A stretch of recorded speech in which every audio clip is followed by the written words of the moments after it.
I still consider Levinas true, correct. I am a disciple in that way, and I therefore want to share with others, my students and anyone, the enlightenment that comes from reading and knowing what Levinas has to say.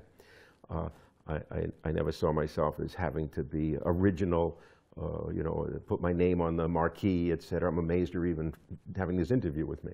But there are many philosophers who have alternative views to Levinas, and in his own lifetime, his great protagonist was Martin Heidegger.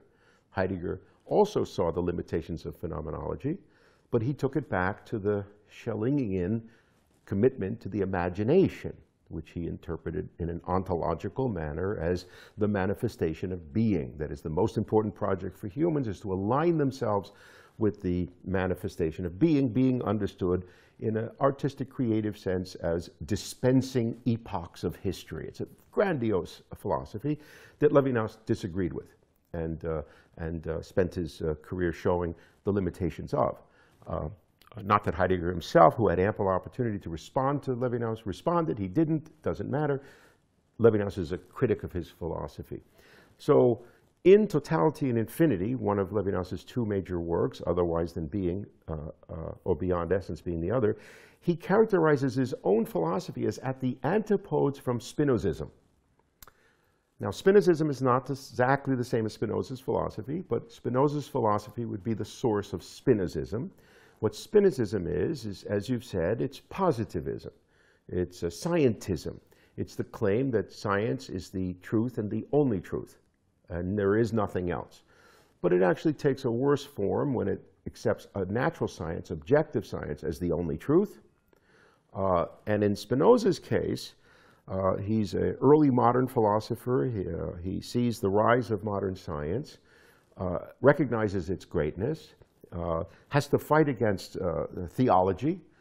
They had burned Bruno at the stake in Rome just before he was born.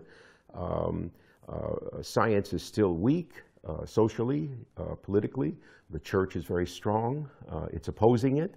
They silence Galileo, who doesn't mind because he knows that the Copernican theory of the solar system is true, whether he says it or not. It's not worth dying over because it's true and people will figure it out. It's been publicized. But it's a nascent science, modern science, this reduction of the real to the objective. But Spinoza has one foot in the medieval world. He thinks that a true statement, a scientifically true statement, has to be eternal, unchanging, necessary. So he's you might even say, a very exaggerated form of this positivism that we have today, which is now statistical, mathematical. These are the people who are looking for the ethics gene, you know, to reduce it to science, that someone has good taste or bad taste because of some genetic quality or some DNA turn, and the same for ethics. So Spinoza, or Spinozism, represents that kind of positivism. So I decided I would do some research into Spinoza. I've been teaching Spinoza for 30 years. So that I would take upon myself this contrast between Levinas and Spinoza. I also wanted to present in this book that I wrote on Spinoza and Levinas, it's a fairly orthodox Levinas. I think I have a fairly orthodox reading of Levinas. I'm not looking to, you know, turn him into something he's not. But it's a very strong reading of Spinoza.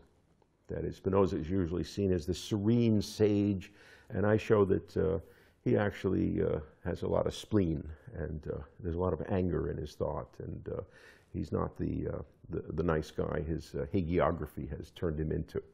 So I try to show also some of the really damaging consequences of his political thought, in addition to his scientific thinking, his ethics. Yeah.